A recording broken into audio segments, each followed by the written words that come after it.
It's the Fellowship of the Geek Show, a weekly podcast about comics, the comic book industry, and other geek pop culture. Music courtesy of Manny the Martyr. And now, on with the show!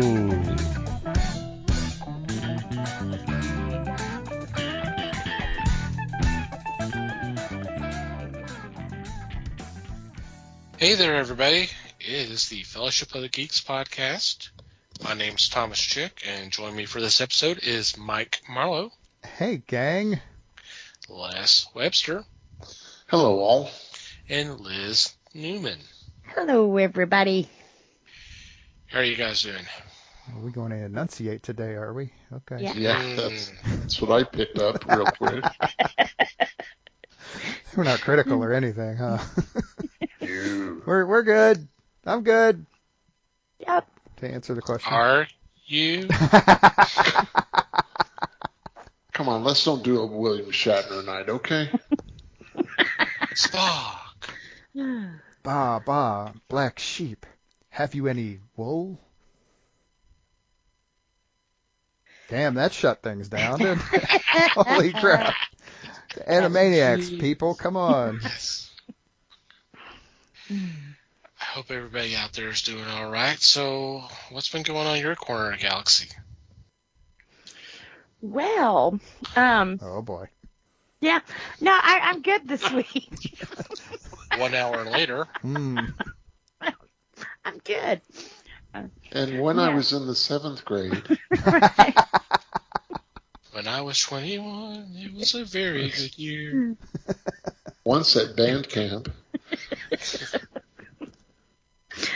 Oh, man. No, I've been good. Last week I was a little off my game. Sorry about that. I wasn't feeling good, and I kind of I kind of got in my head, so that's what that was. So, yeah. I can't guarantee it won't happen again, but, not tonight. This weekend, they actually, I was mentioning this earlier, they rolled out all of the Christmas stuff. So they had the older, like the Year Without Santa Claus and the Town That Santa Claus Forgot, the older animation. But no Rudolph or anything yet. So I kind of got sucked in that way. I wasn't planning on, I'm going to watch Christmas movies, because I'm not ready for Christmas. I'm still trying to get Thanksgiving out of the way. Some of us are still hanging on to Halloween. What are you talking about? Right. Including the grandbaby. But I got it. Part of what made me stop is because it's the first time this season that National Lampoon's Christmas Vacation was going to be played.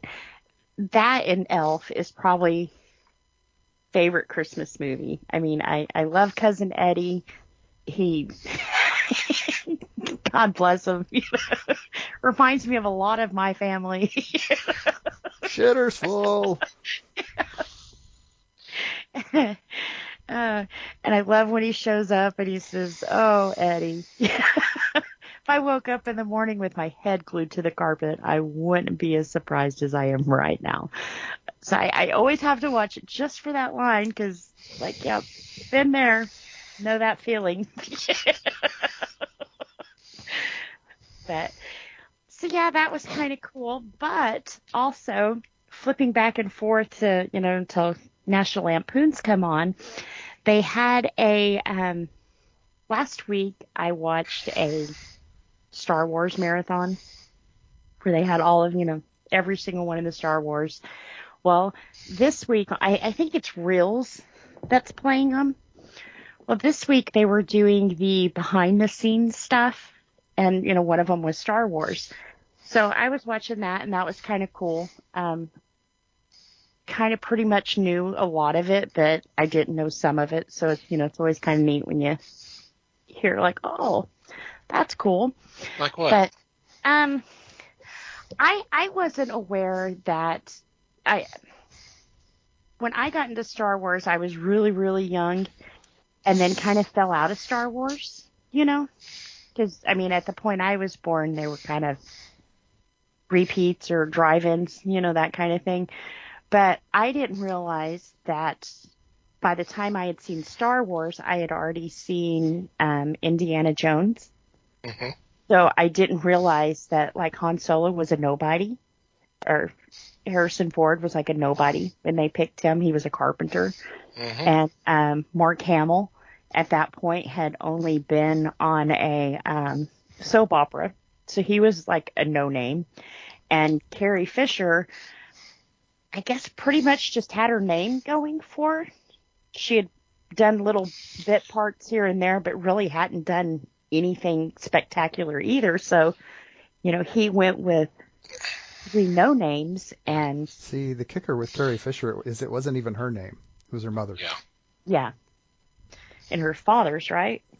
Yeah, but mostly she was her mother's daughter. Mostly, Yeah. I mean, she was raised by her mom. So that was kind of, you know, that was kind of interesting to me because I didn't realize that. I guess, you know, like I said, I didn't see them when they first came out. So it was kind of like, oh, huh. You know, I couldn't imagine a world where those 3 names are not household common names. I mean, even if somebody hasn't seen Star Wars, they know who Mark Hamill is, you know? So it's that was kind of weird. But they also talked about the major tone that the movies took after Lucas divorced his wife.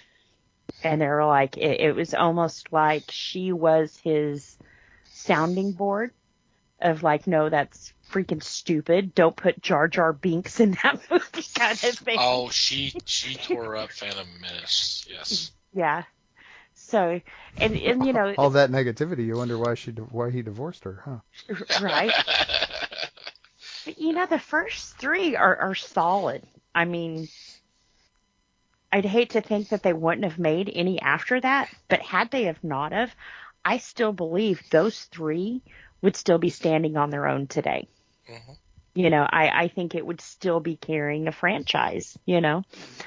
Not saying the second set of trilogies were bad, they weren't the lightning in the bottle he had captured with the first 3, you know. Then the last 3, oh buddy. That's a whole nother show. Say what you want, but you can't blame George Lucas for that. Yeah, no. And that's pretty much what they had said too. He was kind of looking to the way they made it sound is that when he sold his franchise, he still thought he was going to have a say in that franchise.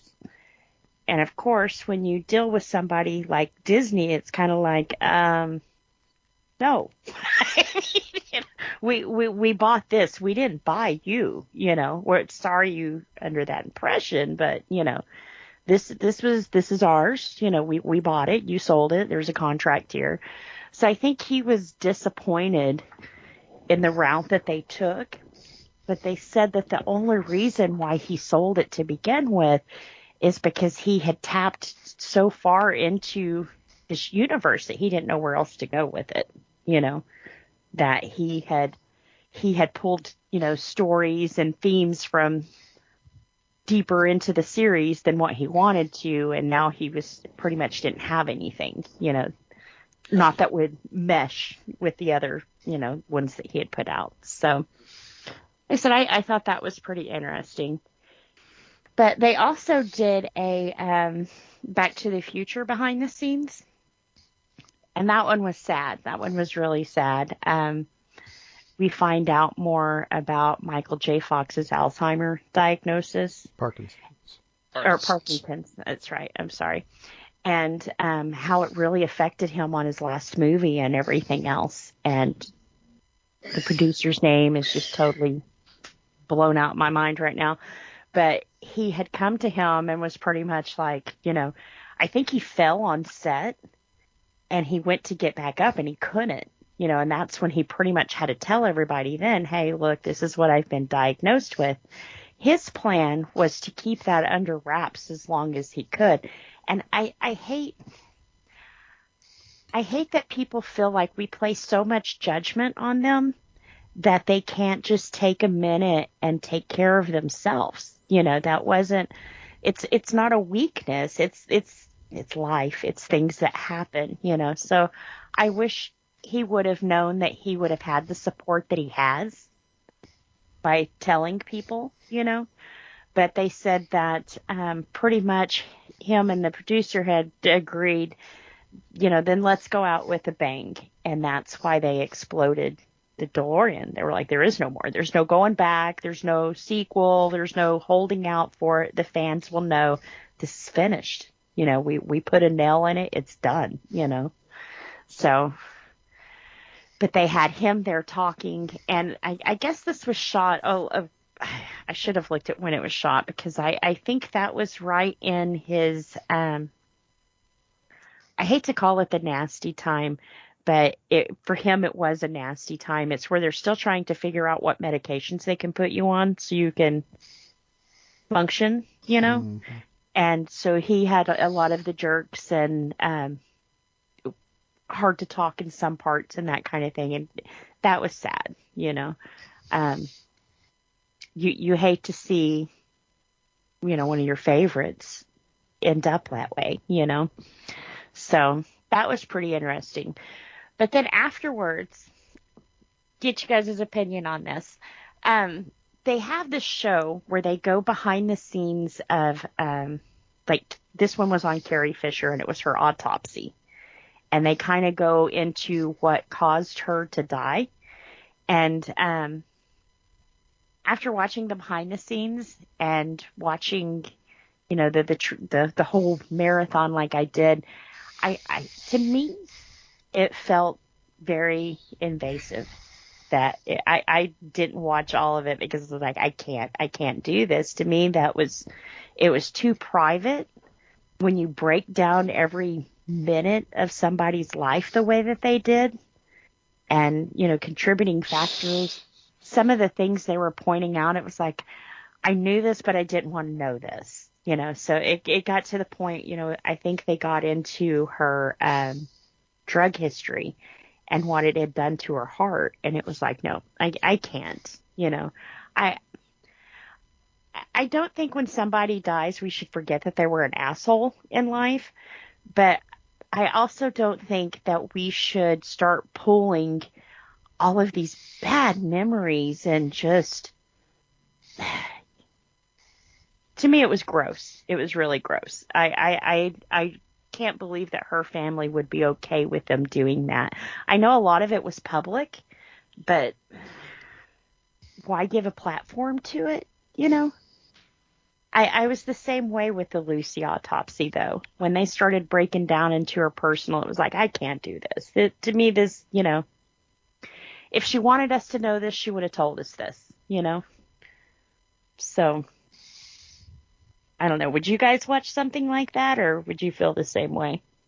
Hell no, I wouldn't watch it. I don't feel the need to know that much detail about it. I would rather just celebrate her life and get on with it. Yeah, exactly. But there are some people out there who are just morbidly curious. So there is an audience for it, unfortunately. Sure. Yeah. I mean, some of them that I've seen are interesting because maybe because I'm not as close to it, I guess. I don't know. It's not as personal, I guess. But most of the ones that I've seen are usually what happened right at death, not, oh, let's go back to when she was in her 20s and becoming famous, To me, yeah, I know that's a contributor to your death, but it's kind of like, why? Why do you have to drag this up, Well, I mean, and I'm not defending the thing. Like I said, I wouldn't go in for that. So I wouldn't watch it. I wouldn't want to know. But the Carrie Fisher drugs thing, that was very public when it was happening. Yeah. I mean, her bestest pal in the whole wide world there for a couple of years was John Belushi. Yeah. Straight up. Yeah. So, and yeah, it was actually him dying that, from what I heard, it wasn't him dying specifically, but it was not long after that she like finally was like, okay, I got to stop this. Yeah. Well, before I turned it, they had said that there was someone on set with her. I don't know if it was George Lucas or who it was, but someone came to her and was like, man, you do not want to be seen like this. It is sucking. Your acting is sucking. You need to pull it together because you do not want to be remembered like this. And that's what they're filming. And they said that pretty much after that day, she was kind of like, you're right. I don't want to be seen like this. I know I can do better. So let's do better, Well, and if this was Return of the Jedi, then that would be just about right on the timeline. What, Belushi died in, 82? Something like that? Early 80s, definitely. So they would have been they probably would have been shooting Jedi in late 82, early 83. Yeah. Because it released in 83. So that would be about right. Yep. I wish I could remember who. Because like I said, at this point I was kind of getting like, this is kind of uneasy to watch.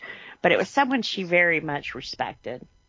And that's what they were like, you can't do this. March 5th, 1982 is when Belushi died. There you go. Yep. So it would have been later that year they were shooting Jedi. Yeah, because it came out March or May of 83. So, yeah. So, yeah.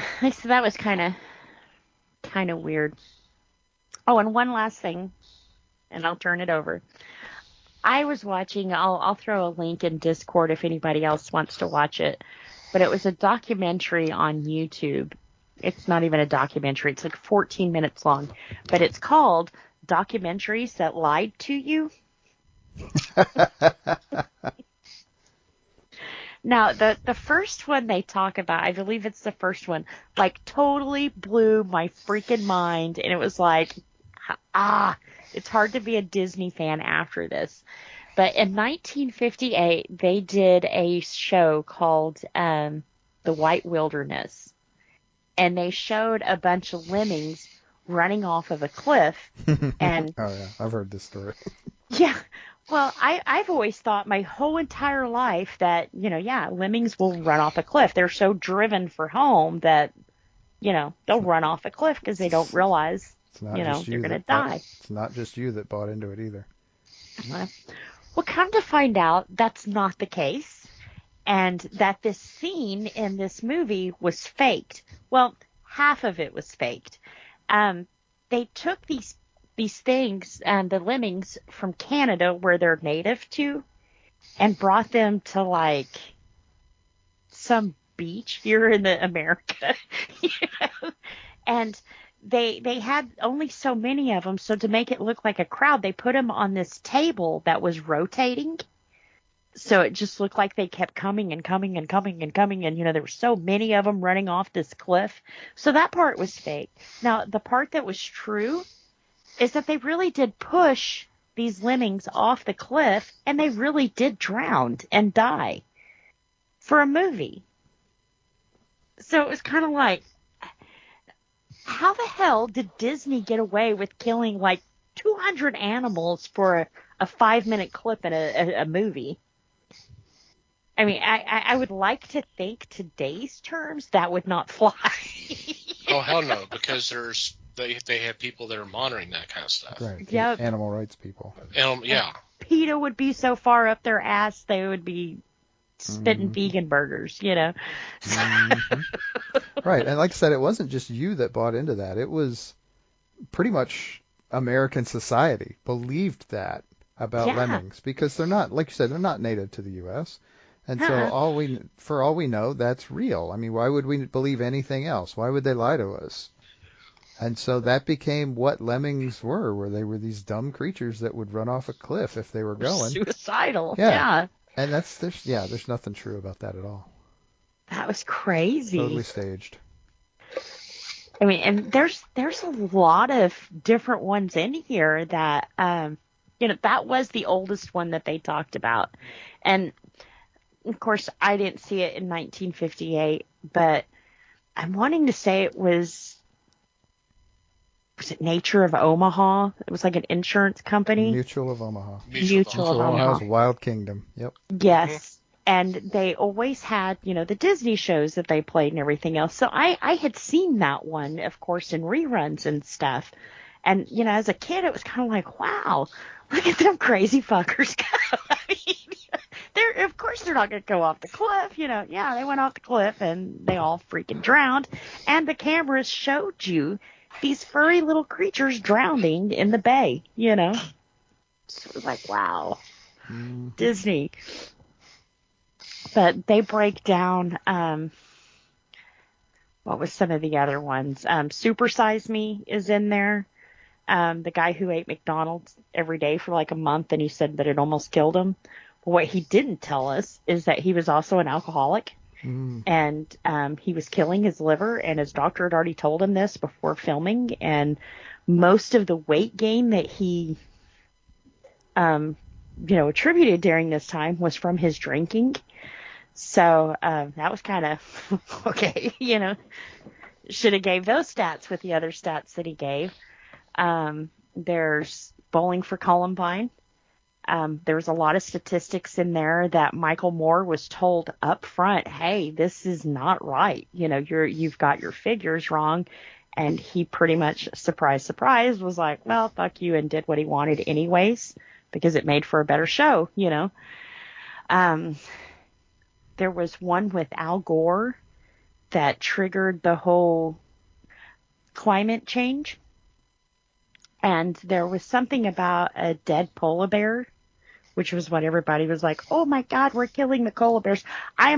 For the record, I am not denying climate change. I'm not. But at the time this movie came out, it was kind of like, what? Well, come to find out, the polar bear that he filmed actually had drowned in a storm that they had. And so it wasn't because of the ice cap melting or anything else like that. It legit died of a storm, So that was kind of like, huh. But there was also some facts and figures that he took in there and kind of just skewed them just a little bit to where it fit the narrative just a little bit better. And some of them that he skewed, there was no reason to lie. It was kind of like the fact was still bad, but he wanted it worse, Right. The numbers are bad enough as it is. We don't have to fiddle with them. Right. So that was kind of interesting to see the difference on that one. I think total they break down, like I said, this is like 14 minutes long. I think they break down 6 different documentaries in there. And I found it pretty interesting because I have seen most of these with the exception of Bowling for Columbine. I hate Michael Moore. I will never. I don't care what it could be like Robert Smith marrying Tim Burton, and I still wouldn't watch it if Michael Moore had anything to do with it. He's just. So yeah, I hadn't seen that one to know what they were talking about, but pretty much they said that was pretty much all lies, But once again, like I said, not surprising. I think he got called out on his what was it, Fahrenheit 9/11, and people. I think that's when the people had finally had enough of Michael Moore. It was like, go away now. Please. Slither back under your rock, So, but yeah, like I said, I'll throw a link in Discord if anybody wants to watch that one. It is, like I said, some of it is pretty interesting. Some of it, like I said, I had no idea what it was. So, but where did you find this? It was on YouTube. Oh. I watch one guy who usually does like a top 10 kind of thing, and this was suggested after. So it was like, How have I been lied to? YouTube's full of top 10 things, and some of them are fun, and some of them are just crap. Yeah, a lot of them are crap. Yes. I'll have to look up the guy that I watch. He's more interesting with some of the things that he comes up with. And I hate the ones that they'll tell you about the place and they'll show you like stock pictures while they're talking, and it's not even of the place they're talking about. And it's like, what the fuck? I mean, Google didn't have an image of what you're telling me, So some of them are crap, but he's pretty cool. And he deals with more than, top 10 places. It's like top 10 murders that rocked the century and that kind of thing. So I'll have to look his name up too. You didn't give him my name, did you? No. Okay. Not yet, anyway. Oh.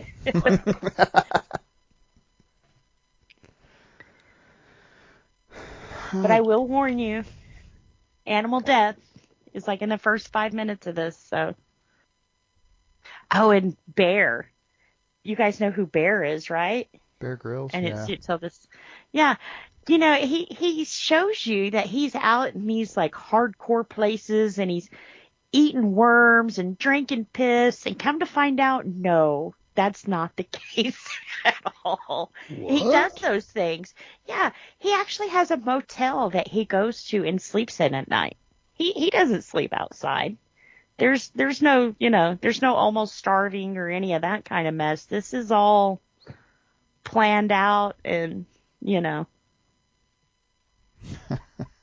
yeah, that one kind of sucked because I liked Wow. Bear, I don't see. I am not a fan of the outdoors, so shows like that never appealed to me anyway.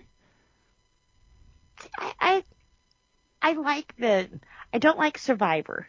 I never could get into that, but I like Survivor type shows where you have to use your brain to work out the situation kind of thing, And that's why I liked him, because supposedly you're going out in the wild, uncharted, and they give you, you have to get to point B from here. So it was kind of neat how he would do it. And then you figure out, oh no, he had grappling hooks already set up in these places. And after the realization of what they told us, it makes sense because some of the people he brought on were not outdoorsy people at all. I mean, one of his guests was Obama. Now, you tell me the last time Obama went rock climbing and ate grub worms. I mean, you know what I'm saying? That just don't happen, So it makes sense. He is from Chicago. Yeah. So anything's possible. Yeah, anything's possible. But Chicago's a rough town. the last, 20 years of his life has been in an office, So it makes sense to find out that a lot of that was set up and faked and, a bigger show. And pretty much all reality is fake, but it was kind of like you would hope that on the Discovery Channel, they were actually showing you real outdoor survival stuff, and they weren't. Yeah, So. but see, the type of outdoor person I am, my idea of roughing it out in the wild definitely involves 3-star hotels as well. So, I can relate to the Right. guy. I might have That's to me. go watch his show now. I'll go glamping, but not camping. Yeah, I mean, Phil goes to like all these rallies and stuff, and he's got this little trailer made, and he's like, "Come on, it's even got an air conditioner." It's like, no, where's the bathroom? So no, I don't. You say where the bathroom is. He holds up a mayonnaise jar, and you're out. That's it. Yeah, That's over. or a bucket with a pool noodle around the top of it. And you're like, what? Well, it has to be able to float. Come on, jeez. Come on, No,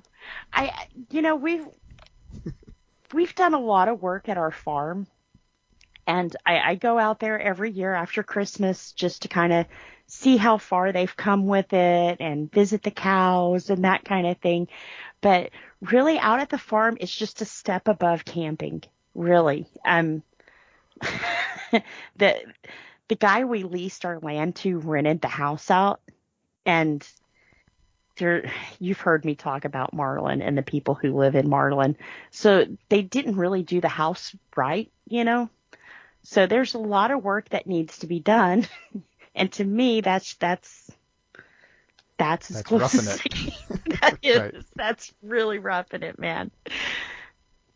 And to stay the night for me is like a big statement, because I'm a horror fan, and almost every horror film starts with this big Victorian house out in the middle of nowhere, which is what our park is.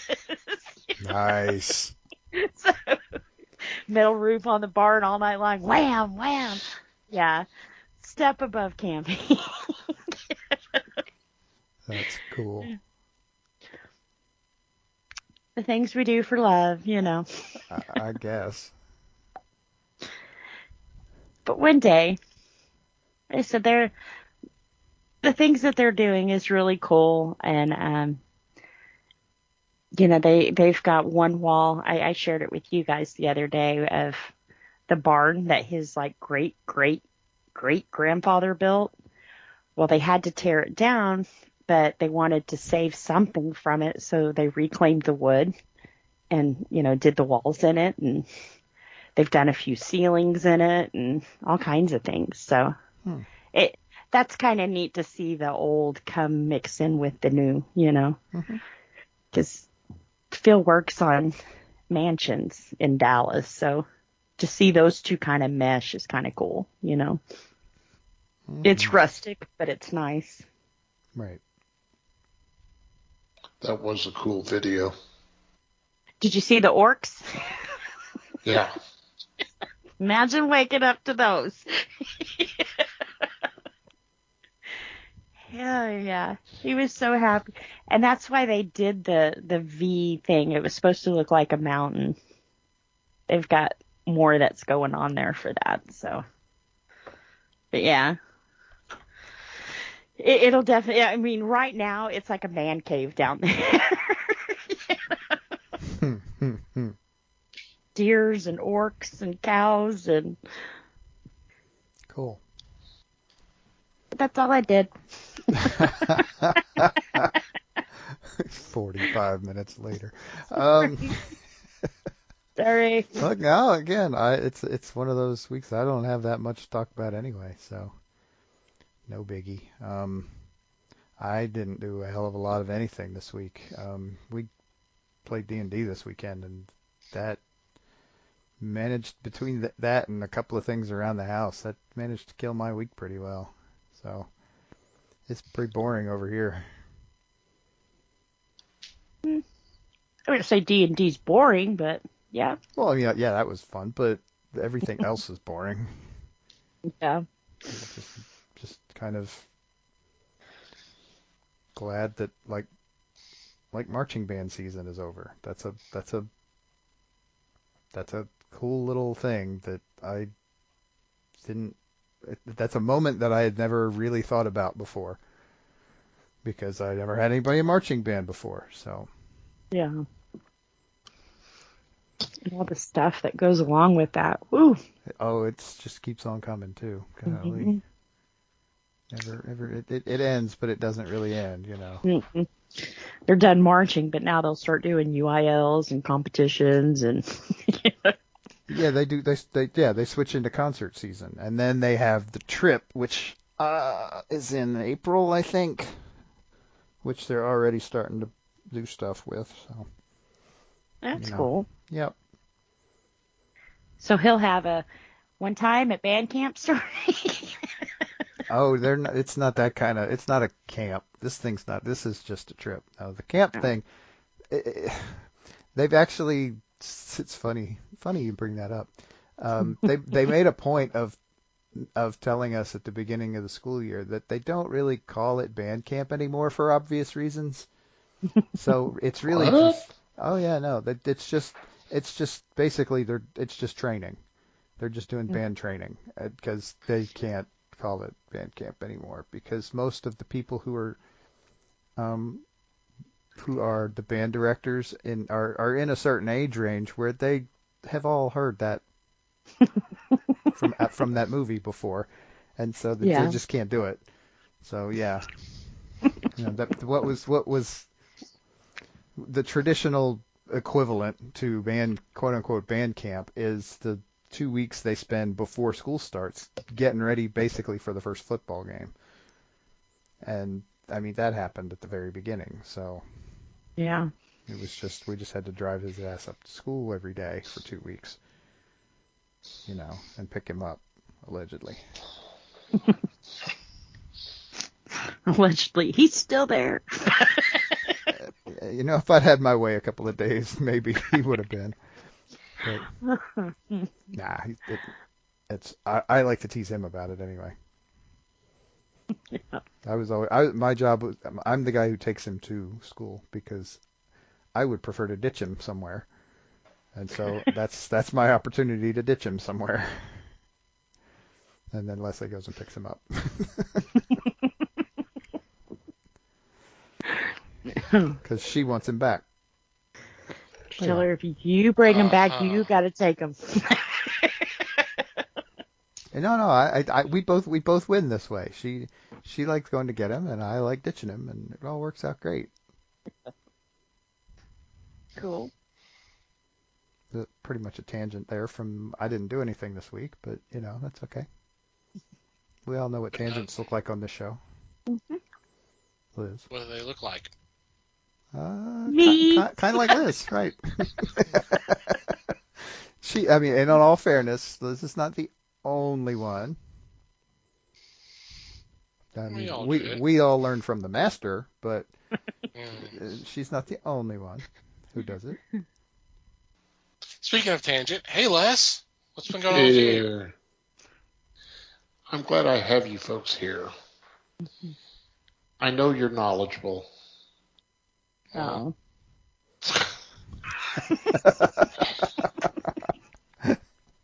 But I watched a documentary about a group I'd never heard of. And I say you're knowledgeable because I'm sure you folks have. The documentary was called the Sparks Brothers. And this was a documentary about the band Sparks. I'm saying this because I think you folks know who it is. I had no idea who this was. But I was so enthralled. This was a documentary of about 2 hours. Sparks is two brothers that write and produce their own music. They are fun to listen to. They started in 1969 and are still active.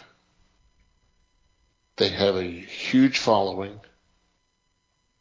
and I'm going to recommend them to the listeners and to you folks too. It's amazing what they can do. At times you go, that sounds like Queen. But they were around before Queen. So if you go, well, that's got to be Freddie Mercury. No, this is a different group. And they're pretty amazing. I could not tell you, even now, the name of one of their songs. I've seen the documentary, but I don't remember any of their songs.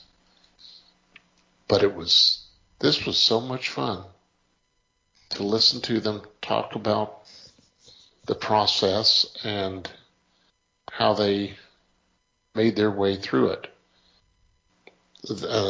They're still popular. They still have crowds, and crowds hang to the word, whatever word they say, they listen. these folks adore them, which I can understand. They are amusing. They, like I said, they've been around for so long that I can see why they have a following. They're just amazing to listen to. I don't know, like I said, I don't know if you folks have heard of them or know any of their music. I hope you have, because to me, you're definitely one up on me and probably many others.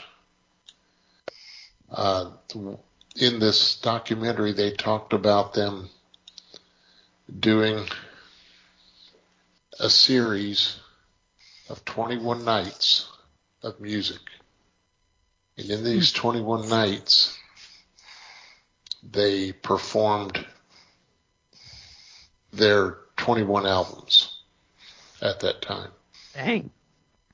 And when I say it performed, I'm not saying just various cuts, but they did all 29 albums. And they would practice with their band, which has changed over the years. Various people came and went. But to do 21 albums in 21 nights and be able to rehearse these before they perform them just astounds me. So if you get the chance, on Netflix is the Sparks Brothers, the Sparks Brothers. So take a listen, and if you do, let me know what you think, because I'm ready to listen to all their stuff now. It was that enticing. Oh. I don't think I've heard of them. Yeah, I'm not sure I have either. I know I haven't. But the documentary was directed by Edgar Wright. Yes. Dang. There you go. Of Shaun of the Dead and Scott Pilgrim and Baby Driver. And then Last Night in Soho, which I've heard a lot of good things about. I may have to check that one out as well. As do I. I want to see that one. But yeah, that's interesting. I definitely want to check that out and check out their music. Does sound cool. For me, not a whole heck of a lot myself. Still working on schedule for next year's shows. Looking really, really good. One of the things I've been doing is catching some live stuff on YouTube. Like, I don't know why. Just like some of the street cameras kind of see the people kind of moving on with their life. And it's usually some very beautiful locations. So maybe that's part of the reason. Just wanting to check out different places and that kind of thing. But I know I had posted something on Discord. It was actually a Twitch link, but they're also on YouTube, and that's one of the things that kind of bugs me. There's like a group of streamers who cross-platform, but the ones I'm talking about in particular right now are the ones who are out on the streets, and they're listening to the police scanners, and then if something pops up, then they'll go hit that place and set up a camera and kind of film what's going on, whether it's been an accident or there been a fighting or something, that kind of stuff. I've checked some of this stuff out, and it's just, I don't know. It kind of upsets me a little bit, so I've stopped doing that. Like there was one where it was just the other night. There was some pretty big fog, and apparently there was an accident. And the firefighters, one of the firefighters came up to the camera guy and says, "Can I see your credentials?" "Well, I don't need credentials. I can do this." And it's like, you really need to back off because we're dealing with this accident. And it's almost like the cameraman wants to get a shot of anybody who's bleeding or in pieces or that kind of stuff. And there's 300 people watching this just on YouTube. No, who knows how many's watching on what other platforms. And it kind of really turned my stomach. And I don't get that. But apparently it is allowed. And I don't think it should. I mean,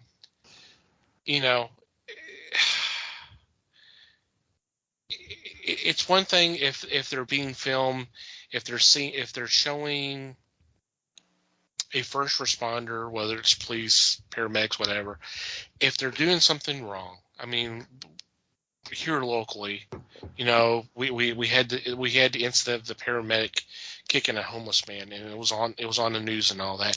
That stuff, yes, film, because that's wrong, and that person needs to get busted. But when it's an accident and people they're there to try to save lives or just do what they can try to straighten things out, you don't need to be there. No, we don't need to see that. That kind of goes back to the whole autopsy show you were talking about earlier, Liz. It's like it's a morbid curiosity, but we don't have to see everything. And it really turned my stomach. So I put it over to a channel that was actually playing Christmas music, and you got this little image of a fireplace and a tree, and I was like, you know what? Okay, I'll stick to that for a while. Palate cleanser. Exactly. That is exactly it. All right, damn it. If you're going to work this hard to tie together Liz's tangents, I'm done. I just can't take it. I'm sorry. I just can't do it. This is too much to ask. I'm telling you, man. I am impressed. Is it though? That's amazing. Is it really?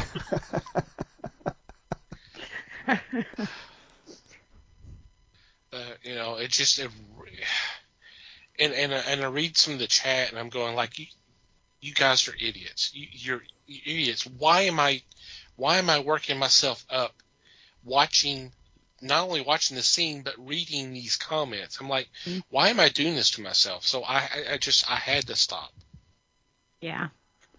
There's a very, very public trial going on right now that I had to step away from for the same reason. It's like, why am I doing this to myself? Yeah. You will find out soon enough what the result is, and the details you just don't really want to know. I mean, no, and it's not so much the details. Like I said, it's the comments. And because nobody can report a detail without a comment. It's just not possible anymore. No. As far as the accidents go, I had a grandmother killed by a drunk driver, and we found out by watching it was like in between. We were watching a school, in what do they call those school specials, after school special? Yeah. It was in between a commercial break, and the news broke in, and that's when they told us that my grandmother was dead. None of the family had been notified. I saw a picture of the car with my grandmother laid out, But there should be some kind of laws against that, I believe now they do have to notify the family first and stuff. There are now. But like the LeBron James, was it LeBron who died in the helicopter crash? Kobe Bryant. LeBron's still in the league. That's right. But the way they were taking pictures and stuff at the scene to get it out on the internet, and it was like, this is just gross. There's a family behind all of these pictures who are grieving and who doesn't want to read your comments, Mm-hmm. I have a problem with all of that too. The got to be the first one to report this. We got to have the first images and all that kind of stuff. Yeah. And then when if they're wrong, then well, you know what? They'll either not apologize, or if there is one, it's so hidden that you might as well have not made the effort to apologize. See, but that's always been the case. Even back in the newspaper days, back in the days of yellow journalism, you'd get the huge bullshit headlines, and then 2 weeks later, you get the tiny little thing on page 36 saying, "Hey, we lied," or "Hey, we were wrong, we screwed up." We have to redact You never see it again, right? You never see that in all of that. Yeah, I know. So that's par for the course again. Yep. Basically, people are awful. They are. I mean, people suck.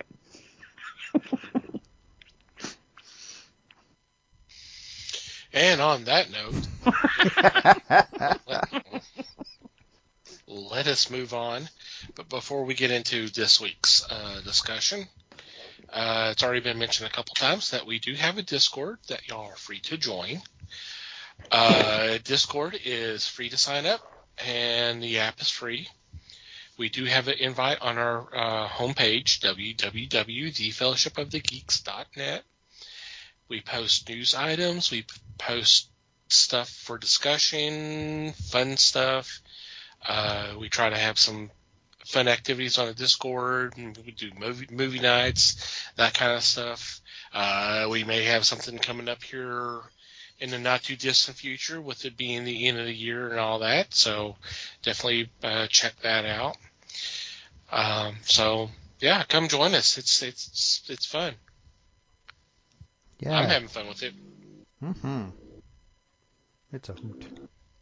It's a hoot. Alrighty. It is that time again. It is casting call time.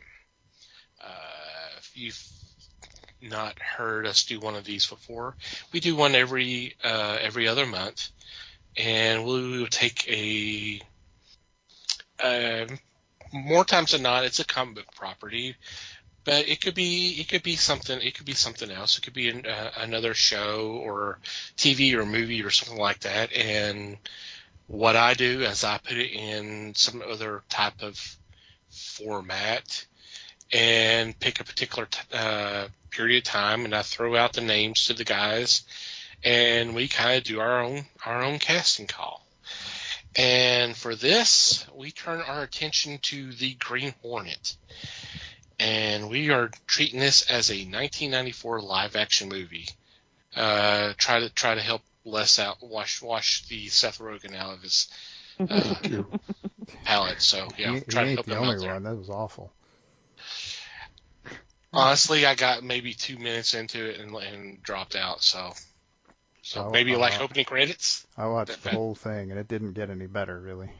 Okay. Consider yourself lucky. Mm-hmm. You did the right thing. I do it once in a while. I guess I haven't seen that. Don't. We did not recommend that you watch that. Yeah, I know it's really, really bad clearly. If you guys are saying don't watch it. I will take your word for that. We'll post a trailer. That way you'll go see the movie just because of the trailer.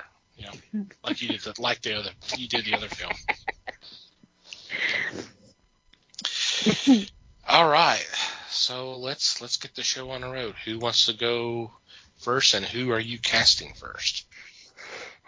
I guess I'll go first. I am not well versed in the Green Hornet world, so I did what I normally do, and I totally went aesthetics. So for my first one, I thought we gave him a chance as Green Lantern. So now we need to give him a chance as the Green Hornet, and I picked Ryan Reynolds. How old was Ryan Reynolds in 1994? Not sure. I mean, yeah, he was around. Was he? Oh, I'm sure he was around. I did forget to check him. That's okay. I've got one. I've got one on my list who I'm not sure is old enough to do it either. He would have been about 18. So he could have been young. Honestly, sure. Yeah. Why not? Yeah. I mean, that works. That's not a problem. Yeah. He was born in 76. Yeah. Sure, why not? I mean, it depends on what. I mean, well, we'll put it this way: it certainly sets what direction you're going with the Green Hornet, for sure. But See, I originally cast Jeremy Irons, but I used him later, so it was like, well, damn, I can't cast him in 2 parts. So. Well, unless it's a follow-up to Dead Ringers. This is Jeremy Irons. You probably could get away with it. Yeah. With him, but true. He's one of those that could pull it off. That good, yeah. Yeah. But yeah, I mean, Ryan Reynolds, a really young Ryan Reynolds is fine. Yeah. I mean, you want to go somebody young-ish for this role anyway, so. Right. Yeah, I like that. All right, who's next? Oh, I'll go next.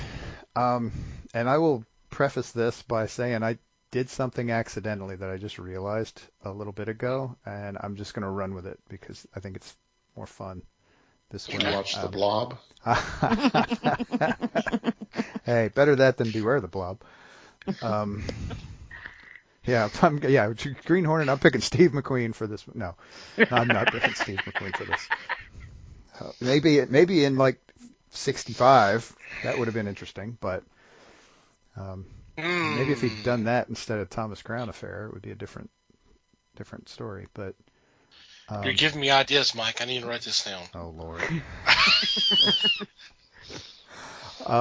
But no, Green Hornet 65. In '94, I was going with someone who I knew was fairly young, and had at least enough presence on the screen, even though he hadn't had a breakout hit yet, to basically to carry the movie. I chose Keanu Reeves. Ooh, I like okay. it. And I'm going to ask how old he was at that time. Lord, I didn't look up how old he was. He had been, I mean, well, he was in Bram Stoker's Dracula in '91. Okay. So, I mean, he's got to be at least mid-20s, maybe even late 20s at this point, without actually literally Googling Keanu Reeves right now. That works for me. That's an interesting choice. Right. Turns out that a little bit later, and honestly, right in that time frame, he proves that he can handle action movies in that way. So, worked out okay. So. True. I hadn't thought about him either, but yeah. Well, who did you think of, Les? This was an interesting character, and I came up with five actors that could play the part. Dang. Wow. That's Okay. dedication right there. Yeah, it is. And I'm going to go. This is a tough call. I'm going to go with Mark Harmon. Ooh.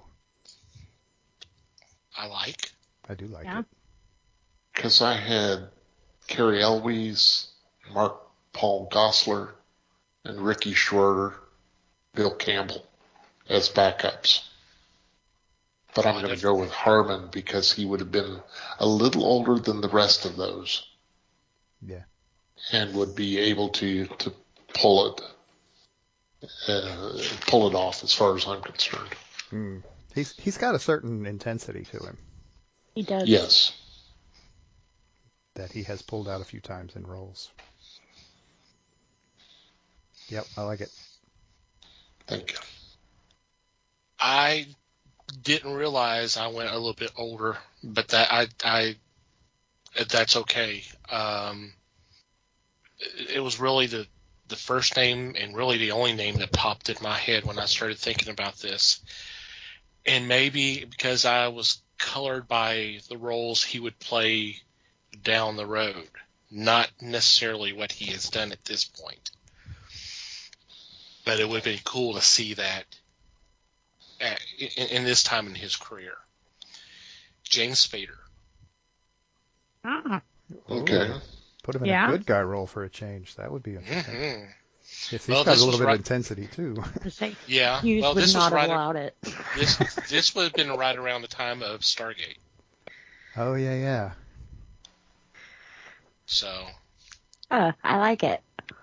I like have Spader. I have him down for a different role, but yeah. Oh, cool. Oh, okay. All right. Cool. I have a guess as to what role, but we'll get there. Mm-hmm. I think I know. All right. Next. All right. Next is Kato.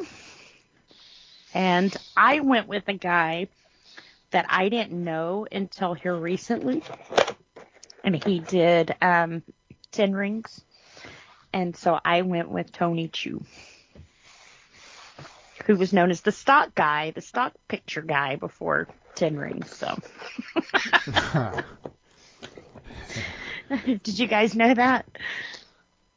He posed for a bunch of stock photos that people can use, stock photos. And then he became famous, and now he's got all these stock photos of him, like, in a business suit, working in an office with other people.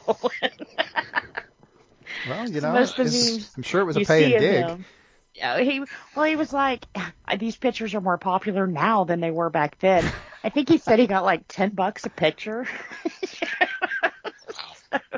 Hey, and he's willing to talk about it. It sounds like he's got a good attitude about it. That's good. He does. I mean, you all have to pay your dues, whatever it takes. But like I said, I didn't know him before the pictures or 10 Rings, because that's when the pictures came out. But I was looking at his IMDb. Dang, he's got a lot of stuff under his belt. So he's kind of the guy that you've seen, but you didn't know it was him, because he was never a lead. He was just supporting, but right. So you knew him, but you didn't know him. Yep. Kind of one of those overnight sensation deals where he's been working for 20 years in the background trying to make it.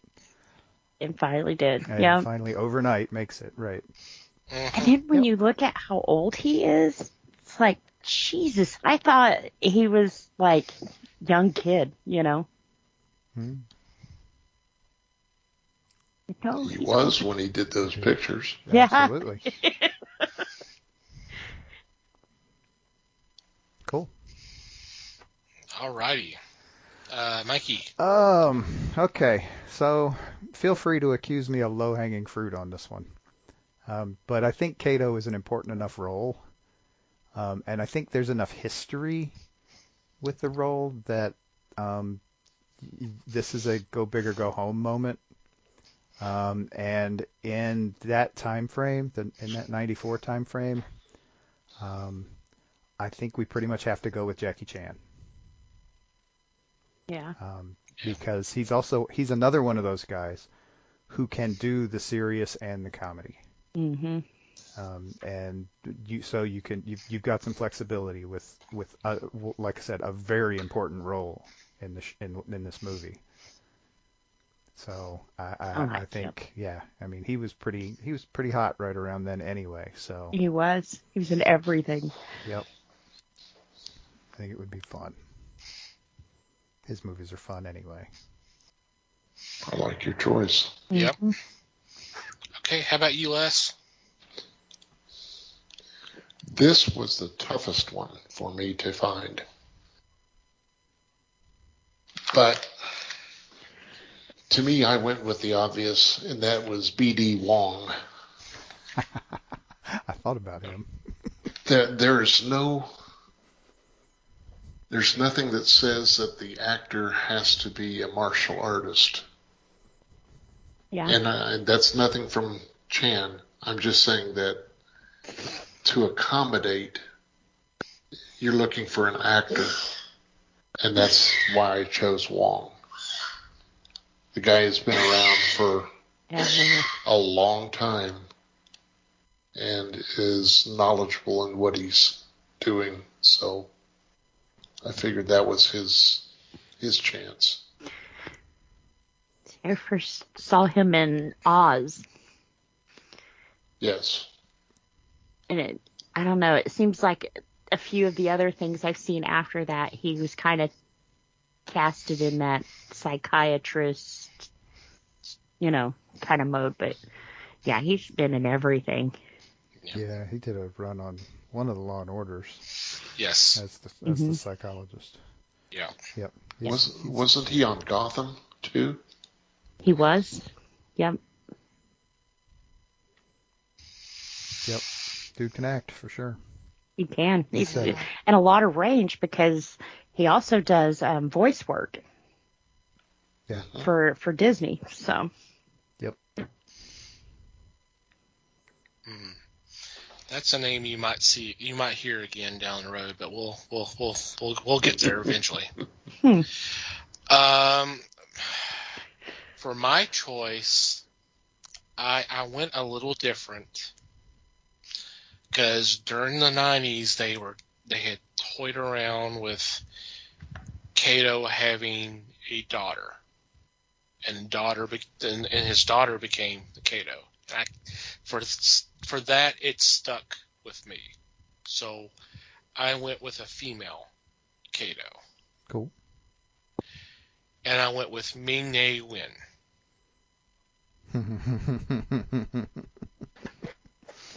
At the time, she had done a few movies like The Joy Luck Club and Street Fighter and all that. So she was the voice of Mulan.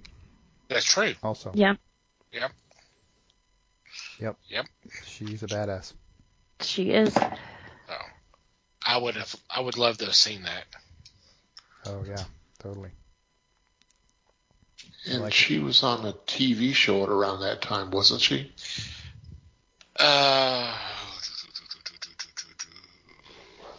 Trying to remember who was in that.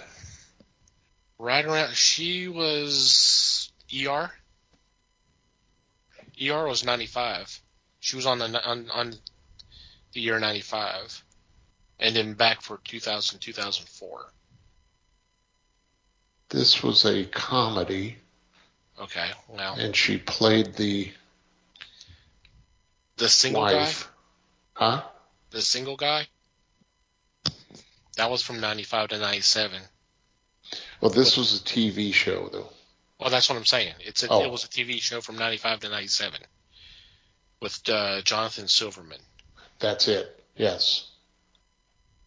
Yep. Jonathan Silverman was a friend of the guy who played her wife or her husband. Yeah. Oh. But yeah, good. That's where I first met her. Yeah. And that was not her name on that show. She went by a different name. All right, so Casey is next, Lenore Case. So who do you have, Liz? Right. For this one, I was looking at her character, and in the comic book, she was a redhead. And I got to noticing in the movie they went with Camp Diaz, but I didn't like that. So I was thinking feisty redhead of 94, and I went with Claire Danes from My So-Called Life. Okay.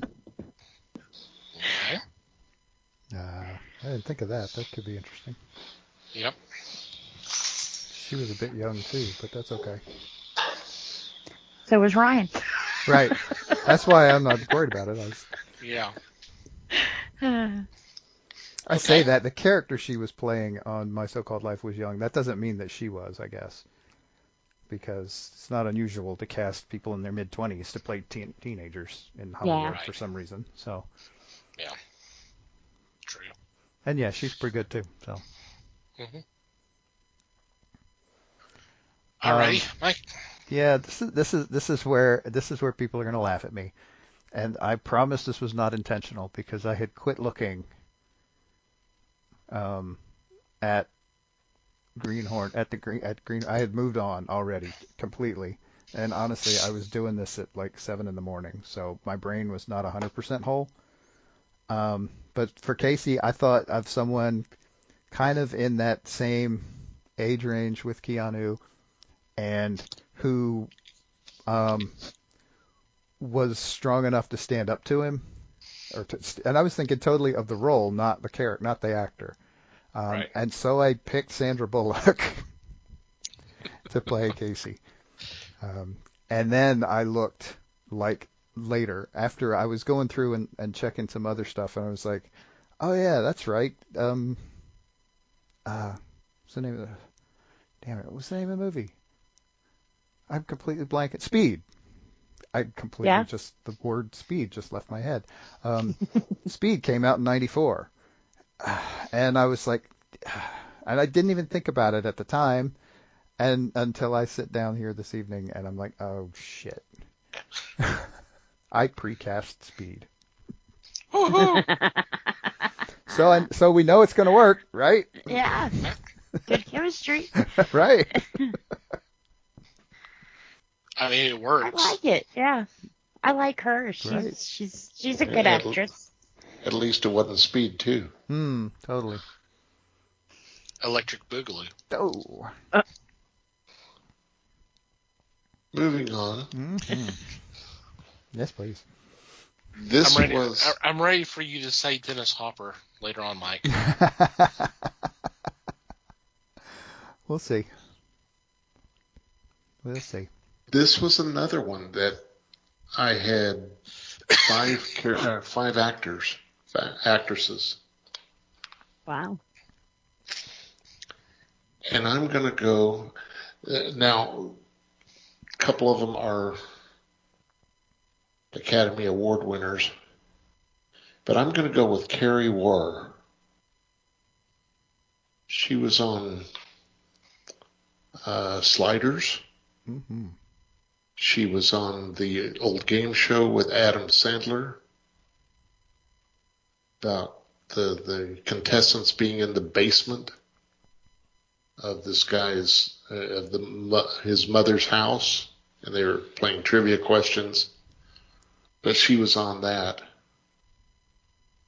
and to me, she's an actress that could stand up to most anybody. Yeah. If you looked at her wrong, she would put you in your place. So that's what I went looking for. Okay. Yeah. Oh, totally. Yeah. She would be awesome. Yeah. You want to name the others while you're there? The others I have are if Drew Barrymore, Okay. Marissa Tomei, Jennifer Connelly, and Nancy McKeon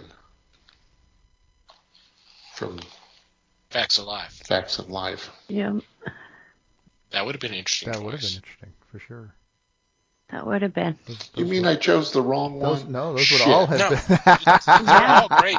They're all but good, Nancy, we basically know her as just kind of the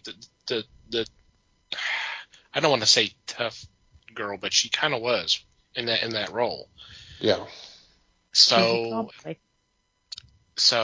I mean, this would be a little bit different. See, that's the same reason why I perked up when you said Marissa Tomei, because that would be the same kind of interesting. Yeah. In my opinion. Yeah. Totally. Okay.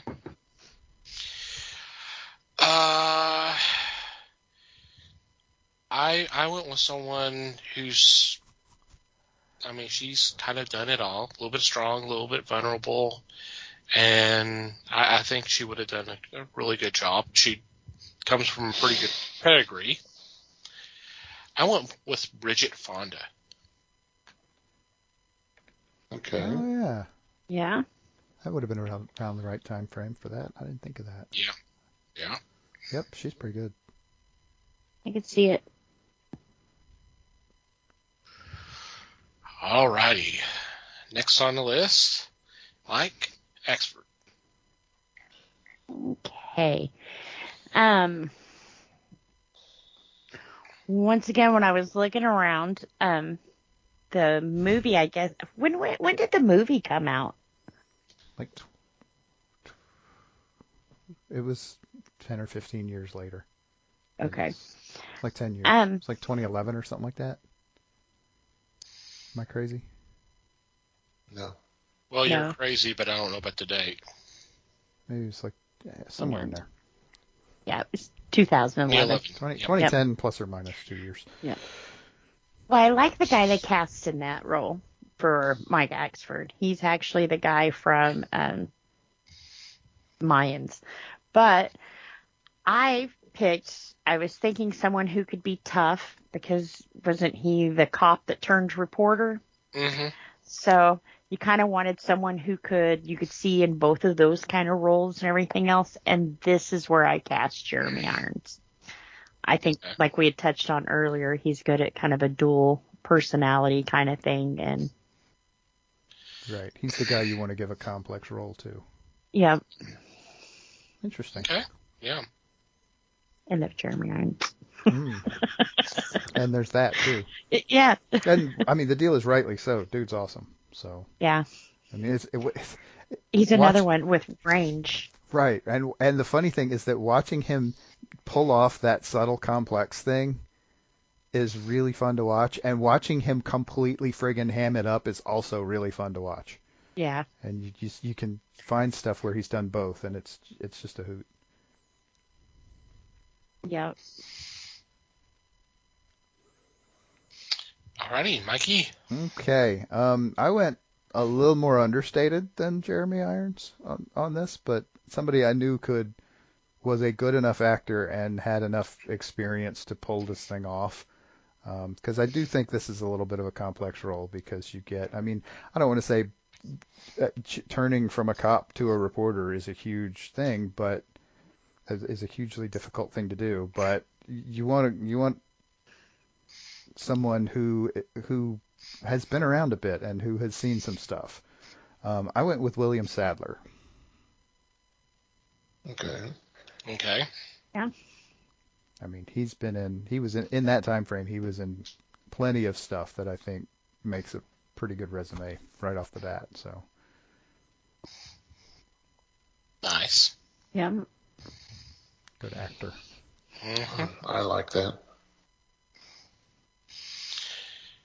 Okay, Les, how about you? This one I got quickly, and this is where I brought in James Spader. Yeah. Yeah. I just feel like the way he delivers his lines on Blacklist is somebody that's hardened, and I thought the character of Axford was hardened, so I'm going to go with that. I like it. Cool. Yep. Not the role I was expecting him to be in for you, but that's okay. Of course, I didn't expect him as the voice of Ultron either, but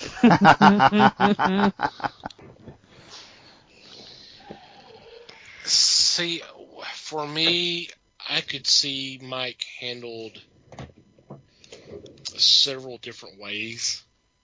So I kind of went with an actor who may be best known for doing lighthearted roles, but he definitely has some darker roles in his past. Plus the fact that I'm kind of carrying on a tradition. It's a superhero movie, so kind of an origin story, so he probably needs to be in it as well. I went with Ned Beatty. Cool. That's interesting. Mm-hmm. no music in the background, right?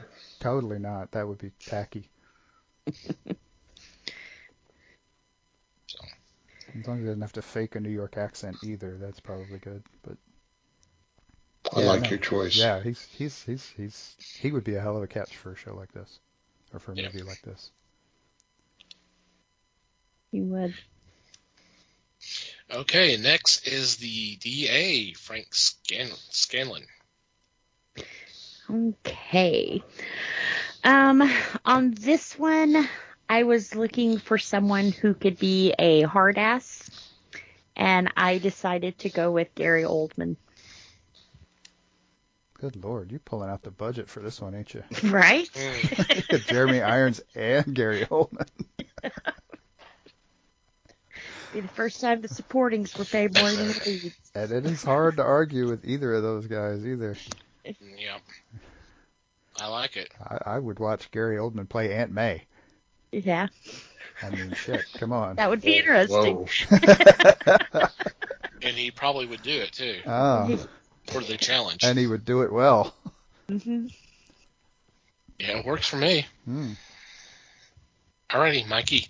Okay. And once again, I went a bit younger for this role. And see, this is where I was expecting James Spader to come up, because I could totally see him in this role too. Yeah. But I went with somebody a little younger and a little less known, or at least a little more known for TV, I think, at the time. I went with Craig Bierko. Okay. He's young. Give me a refresher on this one. He's young. He's pretty. He's the guy you would expect to run for office.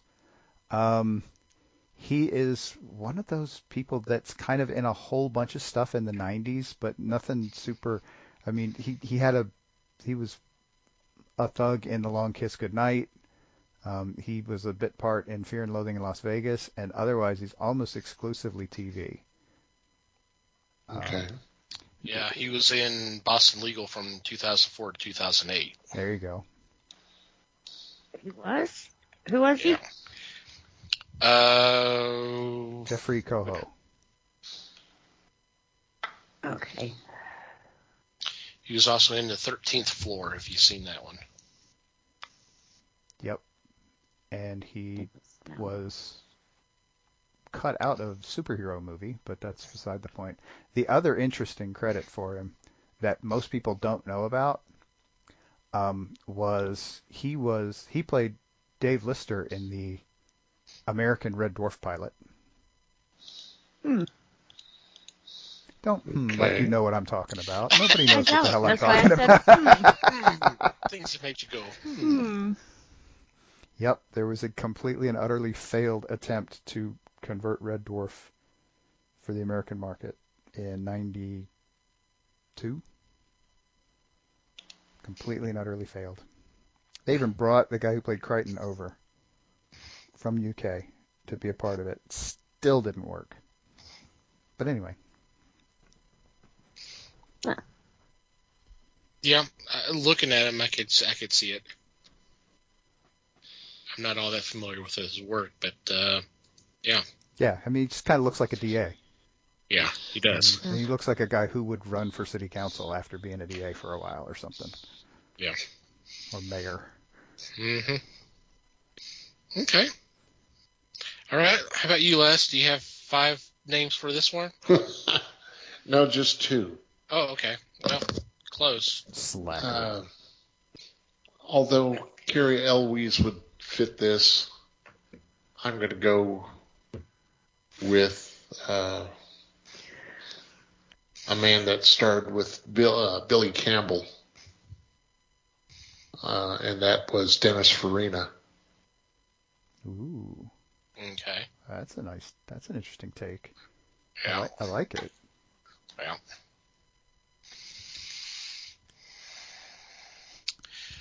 I went with someone. This was one of the first ones that came to me.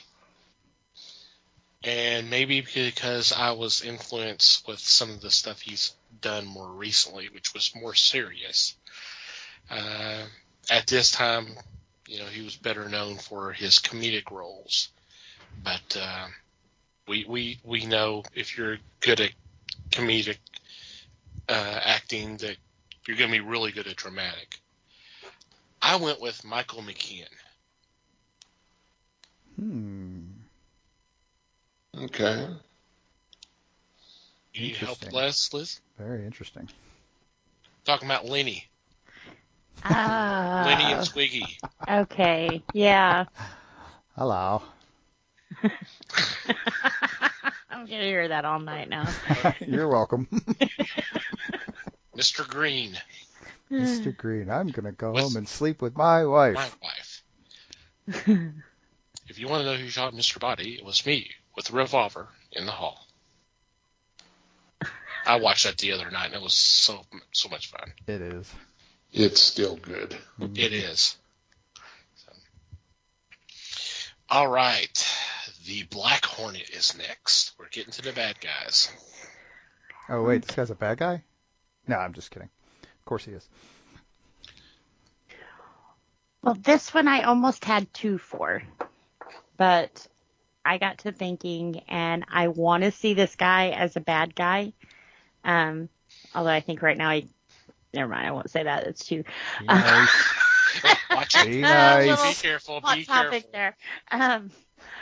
I wanted to see him as a bad guy, and we couldn't have had a 90s movie without him. And it would be weird because this isn't a Burton film. And so I went with Johnny Depp. Oh, It's a 90s movie, you know? Ay, ay, ay. But I almost went with, we were talking about Boston Legal. I almost went with Mark Valley. Thought you were about to say William Shatner. No, not.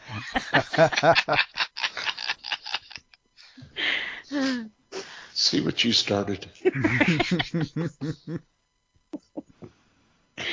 But yeah, like I said, just totally for myself.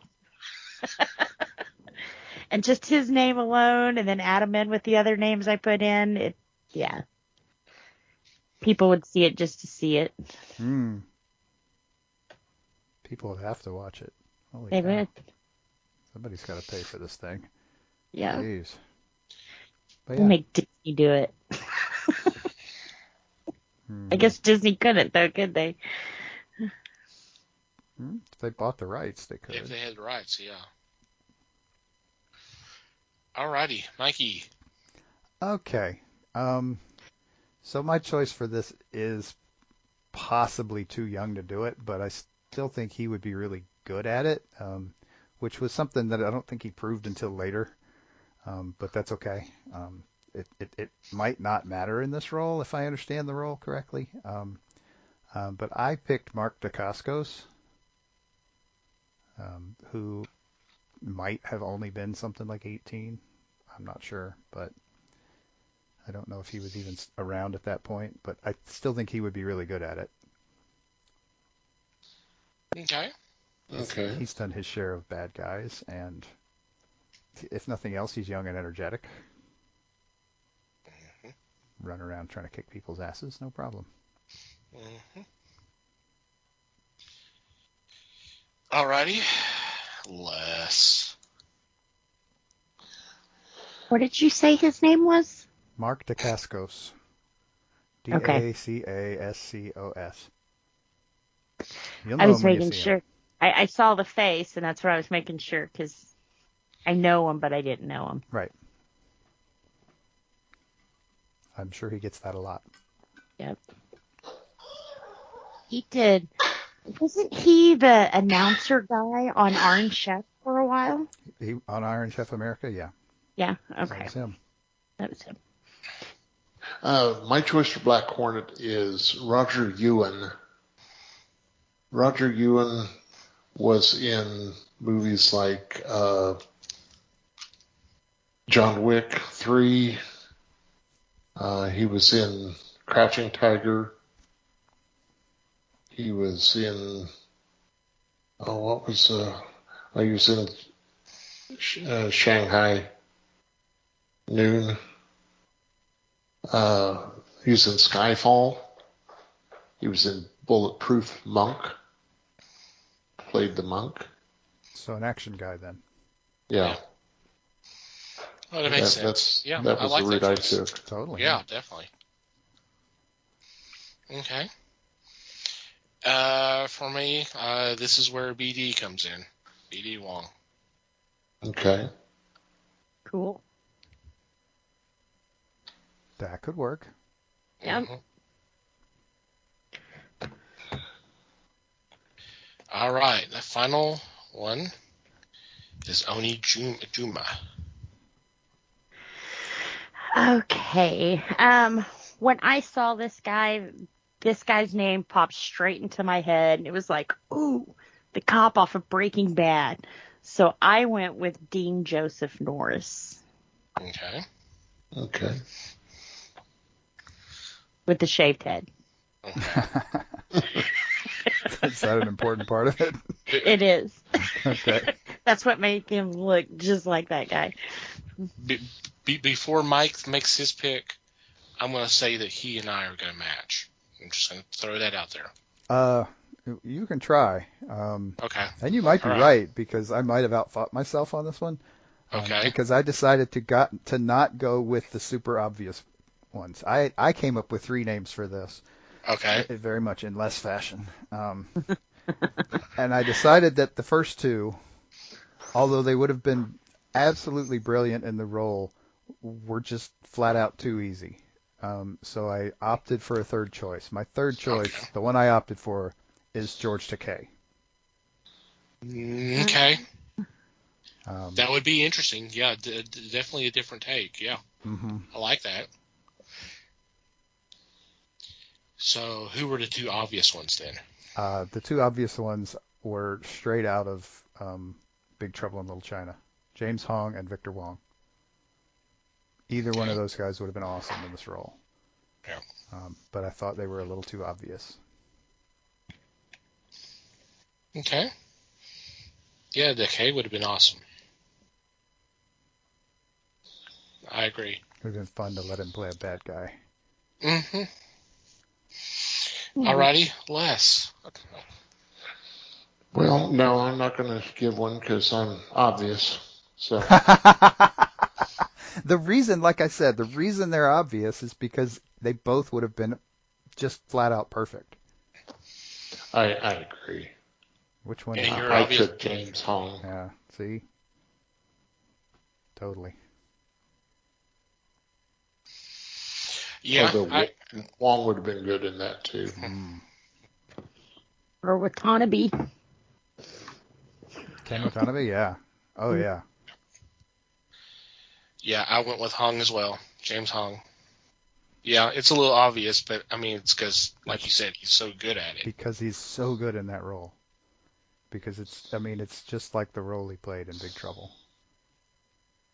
I mean, and honestly, he could, and you could have fun with it because he could either do it just as hammy, or he could and go for somewhat comedic effect, or he could tone it down and be more sinister. But yeah, exactly. And Yeah. make just wow, yeah, it would have been amazing.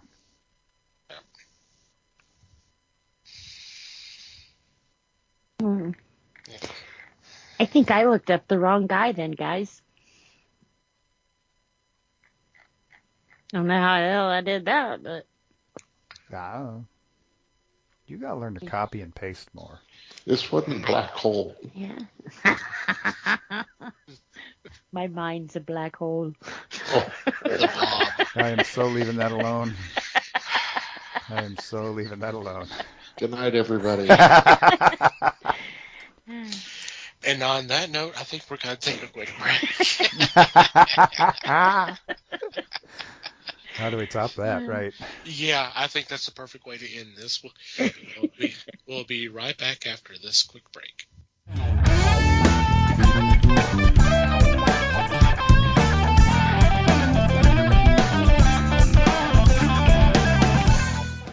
And we're back. If you're a longtime listener to the show, you know that this is normally our weekly picks, but with the situation going on with the shipping and things kind of up in the air, with us not being able to have a more accurate list of what's actually coming out, we've kind of put that on hold for right now. Hopefully we'll get that up and going again here real soon. So until then, you obviously have at least a year or so worth on our website, www.thefellowshipofthegeeks.net, and click on weekly picks, or we have them listed on our show notes for every show. So go check them out, and please support your local comic shop. Mm-hmm. Any special shout-outs or mentions this week? Don't think so. No. Nothing here. Well, I will mention that this actually comes out the week of Thanksgiving, so we want to want to wish everybody a happy Thanksgiving. If you are traveling, safe travels. Hope you have a good time. Hope you eat a lot, and please come back to us next week when we have our next episode. So, happy Thanksgiving to all. Yeah. Yeah. Gobble, gobble. All right, with that said, we'll move on to our regular shout-outs. First, want to thank Pop Goes the Culture Podcast Network for allowing us to be part of a great group of fellow podcasts. Definitely check them out. There's a link in said show notes. We also want you to check out the fine men and women who make up Potter and Family on Twitter, who've been so kind enough as to spread the word of the fellowship by retweeting our links. The way you can check out their fine work is to do a search, hashtag Potter and Family, one word. Just scroll through the list, and whatever catches your attention, please click on that link and download an episode, and I hope you have a good time listening to them. Thank you guys for your support as always. Want to thank Manny the Martyr for supplying the music to our podcast. In our show notes, there will be a link where you can check out their music. Thank you, guys. And finally, you, dear listener, thank you for downloading and listening to today's episode. We appreciate your support, and we value your feedback. Any comments, questions, suggestions, complaints, observations, what have you, please send them our way. We would love to know what your casting call would be for a Green Hornet movie in 1994. Send them our way. And there are several ways you can do that. Our email address is email@thefellowshipofthegeeks.net. Or you can go to the website and go to the About Us page, and there's a contact form you can fill out. We did mention having a Discord earlier. We do have a feedback channel on our Discord that you can post whatever you'd like, within reason, of course. Don't be rude, please. Social media, we're on Facebook, the Fellowship of the Geeks, and obviously we're on Twitter at Fellowship Geeks. Please follow us there. If you like to follow our personal Twitter accounts, Mike can be found at Mikey Geek. Liz can be found at LN_Geek. Les may or may not be found at Fake Les Webster. And I can be found at Tom TC Geek. And from wherever you download our podcast, if you would be so kind as to rate and review our show, it would be greatly appreciated. Anything else before we say goodbye? Just thanks, everybody. Thank you, everybody. Appreciate you listening. Thank you for listening, everybody. We do appreciate your support as always. And until next time, geek on, my friends.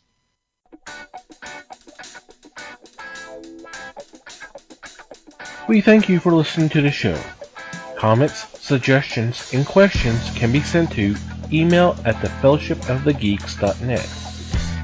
You can follow us on Facebook at The Fellowship of the Geeks and on Twitter at Fellowship Geeks. Until next time,